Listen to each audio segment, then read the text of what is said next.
मधुमालती या Rangoon creeper बहुत ही ज़्यादा खुशबू देने वाला पौधा है और इस गर्मी इस पौधे को बिल्कुल लगाना ना भूलें।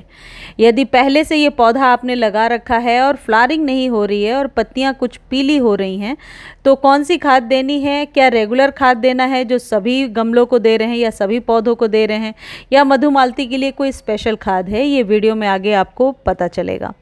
मधुमालती परमानेंट फूलों वाला पौधा है और ये जो लिक्विड मैं मधुमालती में डाल रही हूँ, इस लिक्विड को देने के बाद मधुमालती पर लगातार फूल खिलते रहेंगे।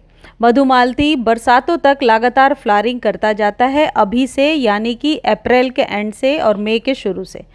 यदि अभी आप नर्सरी से लेने जा रहे हैं तो दो तरीके के पौधे मिलेंगे, एक तो देसी वाली वैरायटी जो आप देख रहे हैं और एक हाइब्रिड वैरायटी।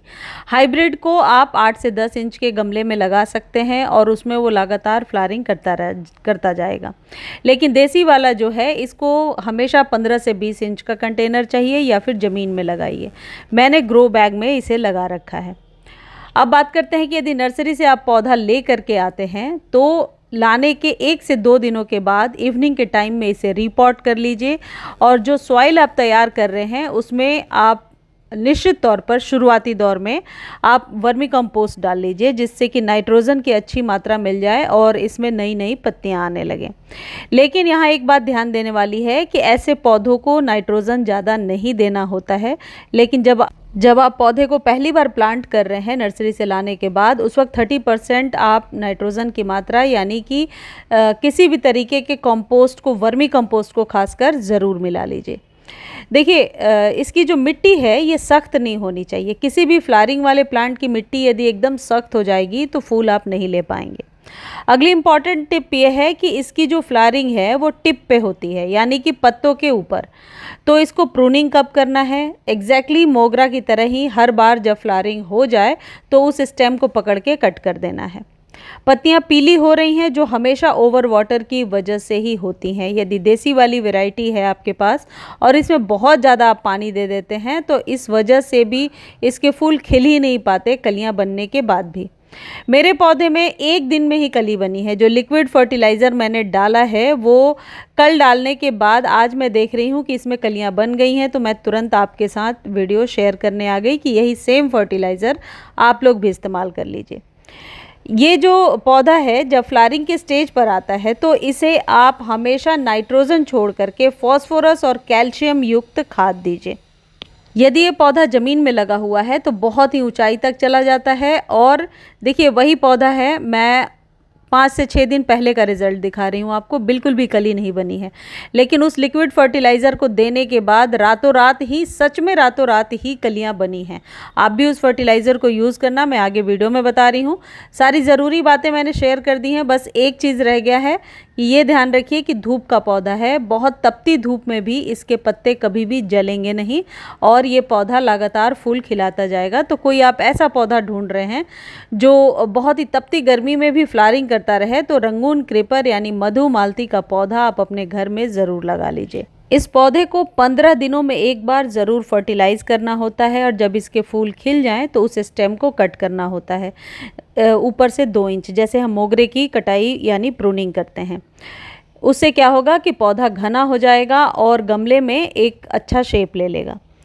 वैसे तो इसके पौधे पर किसी भी प्रकार के कीड़े वगैरह का अटैक मैंने नहीं देखा है, लेकिन फिर भी आप चाहें तो घरेलू तरीका अपना सकते हैं। नीम ऑयल का स्प्रे कर सकते हैं 7 दिनों पर एक बार, या फिर और भी घरेलू तरीके हैं जो मैंने बता रखे हैं। उसका लिंक चाहिए तो आप लिख सकते हैं कि होममेड फंगिसाइड का लिंक दे दीजिए, तो आपको लिंक प्रोवाइड कर दिया जाएगा। उसमें से कोई भी एक तरीका आप अपना सकते हैं यदि आपको लगता है आपके पौधे पे किसी भी प्रकार के कीड़े वगैरह का अटैक है या चींटियाँ लग रही हैं तो उसका 7 दिनों पर एक बार आप इस्तेमाल करके पौधे को बहुत ही स्वस्थ बना सकते हैं।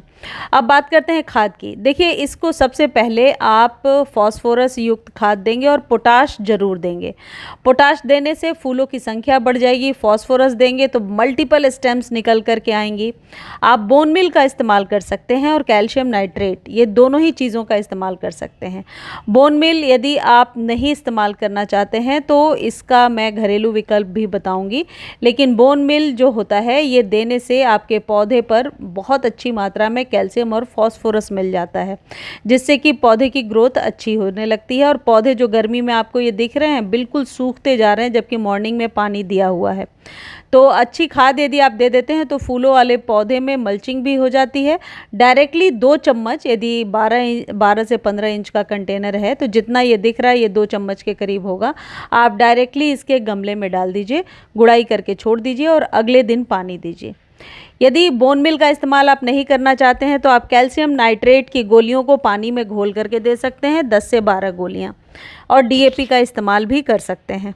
जितने भी मल्टीपल स्टेम्स वाले पौधे होते हैं उनके लिए डीएपी, खासकर परमानेंट वाले पौधों के लिए बहुत ही बढ़िया काम करता है। यदि आप बोन मिल नहीं देना चाहते हैं तो आधा चम्मच चूना आप डायरेक्ट सॉइल में भी डाल सकते हैं या फिर पानी में घोल करके दे सकते हैं। ये वही चूना है जो पान के दुकान पर मिलता है, जो पान वाले भैया इस्तेमाल करते हैं, वो आधा चम्मच हर एक 15 दिनों पर देना है।